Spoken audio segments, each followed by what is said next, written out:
बिस्मिल्लाहिर्रहमानिर्रहीम। Markhor analysis के तमाम देखने वालों को अस्सलाम वालेकुम। दोस्तों, आपने एक बड़ी मशहूर कहावत सुनी होगी कि जो आप बीजोगे वही काटोगे। तो इंडिया ने बड़े लंबे अरसे से इस खित्ते में दहशतगर्दी का बीज बोया था और अब इंडिया के ये बीज काटने का वक्त आ चुका है। तो दोस्तों, कल रात की आपके साथ मैं खबर शेयर कर रहा हूँ। कल रात इंडिया के दो शहरों में दो धमाके हुए। एक धमाका हुआ जलंधर में और एक धमाका हुआ अमृतसर में, और तकरीबन ये 3 घंटे के वक्फे के साथ ये धमाके हुए।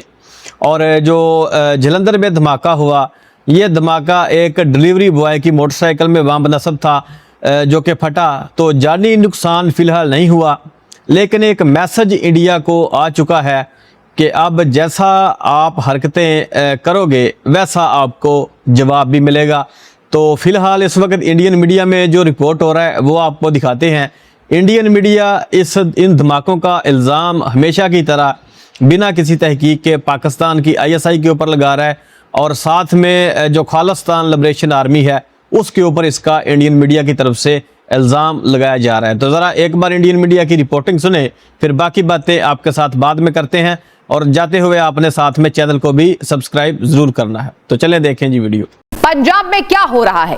पंजाब में देर रात 3 घंटे में 2 बड़े धमाके होते हैं। अमृतसर जालंधर में हुए इन संदिग्ध धमाकों से दहशत फैल गई है। अमृतसर के खासा आर्मी कैंट एरिया के बाहर देर रात धमाका हुआ। वहीं जालंधर में BSF हेडक्वार्टर के बाहर स्कूटी में ब्लास्ट होता है। वो सबने देखा, वो तस्वीर जो सामने आई थी। धमाके के बाद वहां आग लग जाती है। जालंधर से लेकर अमृतसर तक धमाकों की गूंज ने पंजाब सरकार की सुरक्षा व्यवस्था की पोल खोलकर रख दी है। क्या पंजाब को फिर से 80 के दशक वाले काले दौर में ढकेलने की साजिश रची जा रही है? जालंधर में BSF मुख्यालय के बाहर धमाका और फिर अमृतसर के हादसा में आर्मी कैंप के बाहर विस्फोट, ये महज इत्तेफाक नहीं है बल्कि देश की सुरक्षा एजेंसियों को दी गई खुली चुनौती है। क्योंकि खालिस्तान लिबरेशन आर्मी जैसे आतंकी संगठन इस कायराना हरकत की जिम्मेदारी खुलेआम ले रहे हैं। वहीं सीमा पार बैठा पाकिस्तान अपनी नापाक हरकतों से बाज नहीं आ रहा। वो खालिस्तानी समर्थकों के कंधों पर बंदूक रखकर पंजाब की अमन चैन को निशाना बना रहा है। ISI लगातार खालिस्तानी समर्थकों को खाद पानी दे रही है। सीमा पर बढ़ती ड्रोन गतिविधियों ने साबित कर दिया कि पाकिस्तान अब सीधे टकराव के बजाय प्रॉक्सी वार के जरिए पंजाब को सुलगाना चाहता है। सवाल दर्शकों अहम है, क्या ये धमाके किसी बड़े आतंकी हमले की रिहर्सल है? क्या पंजाब को लेकर पाकिस्तान खालिस्तानी आतंकियों के साथ मिलकर कोई बड़ी साजिश रच रहा है? ऐसे ही सवालों को लेकर आज चर्चा हम करने वाले हैं, जहां मेरे साथ आप आज खास मेहमानों को देख पाएंगे। लेकिन उसके पहले कुछ जरूरी जानकारी आपको ग्राफिक्स के माध्यम से हम देना चाहेंगे कि आखिर पंजाब में क्या हो रहा है। इसके साथ धमाकों से जो दहला पंजाब है, इसके पीछे किसकी साजिश है, ग्राफिक्स के जरिए आपको एक एक में जानकारी देने की कोशिश करूंगी। आप बने रहिए मेरे साथ। पंजाब में धमाके हो रहे हैं, यह संयोग है या प्रयोग है? आपको बता दें, 3 घंटे के भीतर 2 बड़े धमाके होते हैं। एक ही रात में जालंधर और अमृतसर में ये धमाके होते हैं, एक ही रात में। महज इत्तेफाक तो नहीं हो सकता। ये क्या बड़ी साजिश है? किसकी साजिश है? इस पर भी फॉरेंसिक टीम जुट गई है। जालंधर में BSF के मुख्यालय के बाहर विस्फोट। आप देखिए, BSF के मुख्यालय के बाहर, मतलब कि खुलेआम चुनौती देना। BSF मुख्यालय के बाहर आतंकी हमला, यही दिखा रहा है। अमृतसर के खासा इलाके में आर्मी कैंप के बाहर धमाका होता है। तो क्या यह आतंकी साजिश है जो हम बार बार आपसे कह रहे हैं? इसके साथ आपको बता दें। अच्छा, तो दोस्तों यहाँ पे नोट करने की बात यह है कि BSF के मुख्यालय की बात करिए, यानी कि BSF के हेडक्वार्टर के सामने ये धमाका हुआ है। और दूसरा जो धमाका है वो अमृतसर में भासा कैंप है आर्मी का, इनका वहाँ पे हुआ है। तो यानी कि 2 फौजी तनसीबात को इंडिया की हिट किया गया है, किसी सिविलियन को निशाना नहीं बनाया गया।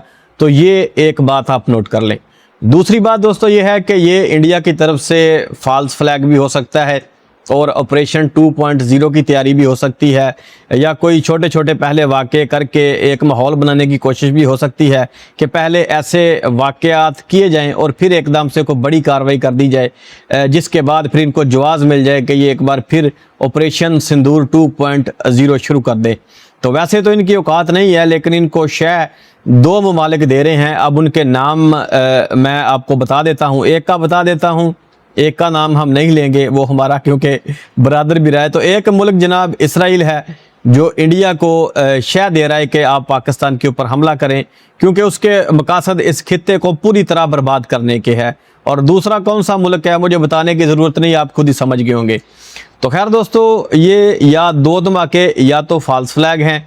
अगर ये फॉल्स फ्लैग नहीं है तो ये शुरुआत हो चुकी है इंडिया के बर्बादी की, और ये वो बीज है जो इंडिया ने इस खित्ते में बोया था, और जो इंडिया ने फंड करके पाकिस्तान मुखालिफ तंजीमों को, जो पाकिस्तान में ये धमाके करवाता रहा है इंडिया, तो अब इंडिया में भी इस तरह के धमाके होना शुरू हो चुके हैं। तो हो सकता है कि आने वाले दिनों में कुछ बड़े धमाके भी हों, और यहाँ से अब जो कि पहले जो खालिस्तान की तंजीमें थी, पहले वो पुरअमन तरीके से आज़ादी की जदोजहद कर रही थी, काफ़ी उन्होंने वोटिंग भी की डिफरेंट ममालिक में, लेकिन हो सकता है कि अब उन्होंने अपनी जो जदोजहद है आज़ादी की, उसको पुरअमन से तब्दील करके अब हथियार उठाने का फ़ैसला किया हो कि आज़ादी ऐसे नहीं मिलेगी, अब वेपन उठा के आज़ादी मिलेगी।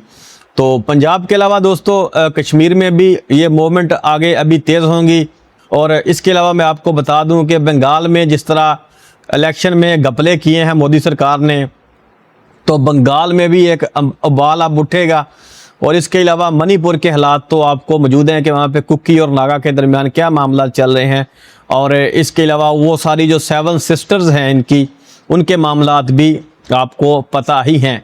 और आहिस्ता आहिस्ता चीन का बिल्डअप भी हो रहा है इंडिया के बॉर्डर के साथ, और बांग्लादेश ने भी अपनी फ़ौज को इंडिया के बॉर्डर के साथ बिल्डअप करना शुरू कर दिया है। तो हो सकता है जनाब कुछ बड़ा हमें देखने को मिल जाए, और कोई ज़्यादा अब वक्त नहीं लगेगा। इंडिया जो है अब ये टूटने जा रहा है, और ये सिर्फ पाकिस्तान के मुफाद में नहीं है, बल्कि ये आलमी ताकतों के मुफाद में भी है कि इंडिया के छोटे छोटे टुकड़े हो जाएं। तो हो सकता है कि अब ये मामलात इस तरफ चलने वाले हों, बाकी आगे क्या होता है ये तो हम देखेंगे ही। लेकिन एक बार आप फिर सुने इंडियन मीडिया की रिपोर्टर। आर्मी कैंप के पास धमाका हुआ, खालिस्तान लिबरेशन आर्मी ने जिम्मेदारी तक ले ली है। देखिए यहां पर जो जांच चल रही है, इसके पहले ही यहां पर खालिस्तानी लिबरेशन आर्मी ने इसकी जिम्मेदारी ले ली।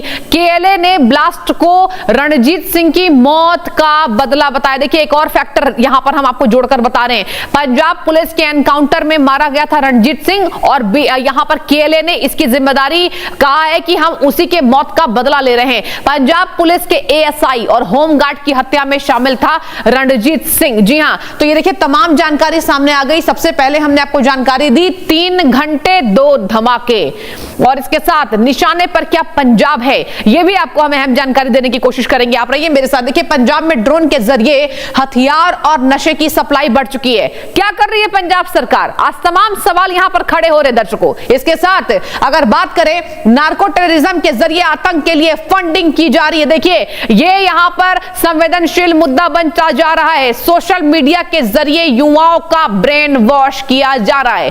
क्या पाकिस्तान की साजिश है? आईएसआई कैंपों में खालिस्तानी आतंकियों को ट्रेनिंग दी जा रही है। जी हां, खालिस्तान के आतंकी अब तैयार हो रहे हैं। धमाके, हथियार और नशे के जरिए पंजाब को अस्थिर करने की कोशिश की जा रही है। यह किसकी कोशिश है, किसकी साजिश है? आज चर्चा में शामिल होने वाले खास मेहमान, उससे पहले आपको बता दें खालिस्तानी संगठन बैन क्यों है, इसको भी आपको जानना जरूरी है। अलगाववाद और हिंसा को बढ़ावा देते हैं खालिस्तानी संगठन। इसके साथ अगर हम बातचीत करें तो यहां पर आतंकवादी हमले, मर्डर, बम धमाकों में यहां पर ये जो संगठन है ये शामिल हमेशा से ही रहा है। अवैध हथियारों की तस्करी में ये संगठन लिप्त रहा है और देश के युवाओं को कट्टरपंथी बनाने की साजिश लगातार करता आ रहा है। पाकिस्तान की खुफिया एजेंसी आईएसआई के इशारे पर भी ये खालिस्तानी समर्थक जो है वो काम करते हैं, ऐसे सूत्र बता रहे हैं। जानकारी विशेष मिल रही है।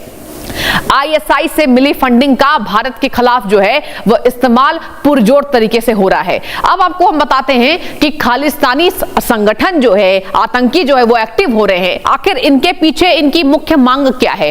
कौन है आतंकी संगठन एक्टिव? जी हां, चलिए ये आपको बताते हैं। सिख फॉर जस्टिस भारत से बाहर अमेरिका, कनाडा, ब्रिटेन में यहां पर बताया जा रहा है इसका संगठन है। सबसे पुराने और सबसे खतरनाक आतंकी ग्रुप में से एक है बब्बर खालसा इंटरनेशनल। आप नाम पढ़िए जो हम आपको दिखा रहे हैं। बब्बर खालसा इंटरनेशनल सबसे पुराने सबसे खतरनाक आतंकी समूहों में से ये एक है। आगे बढ़ते हैं। खालिस्तान जिंदाबाद फोर्स भारत में हथियारों की तस्करी और आतंकी घटनाओं में शामिल है। जी हां, अब देखिए इनकी संदिग्धता किसमें है और इनकी संलिप्तता किसमें है वो भी आपको हम ग्राफिक्स के माध्यम से यहां पर जानकारी दे रहे हैं। प्रतिबंधित ग्रुप में से एक है जो अलगाववादी गतिविधियों में एक्टिव होता है। अलगाव देखिए ये जो मांग कर रहे हैं ये सालों से कर रहे हैं, ये 1 साल 2 साल 3 साल की बात नहीं है। आपको बता दें कई सालों से इसकी मांगे तेज हो रही है और यही वजह है कि यहां पर पंजाब से बाहर बैठकर ब्रिटेन में, अमेरिका में, कनाडा में मिलकर ये भारत को दहलाने की कोशिश करते रहते हैं और इसके बाद खालिस्तान मांग को यहां पर बढ़ावा देने की पुरजोर कोशिश करते रहते हैं। आगे बढ़ते हैं। खालिस्तान टाइगर फोर्स, इस ग्रुप का झुकाव भी हिंसक वारदातों की तरफ रहा है। देखिए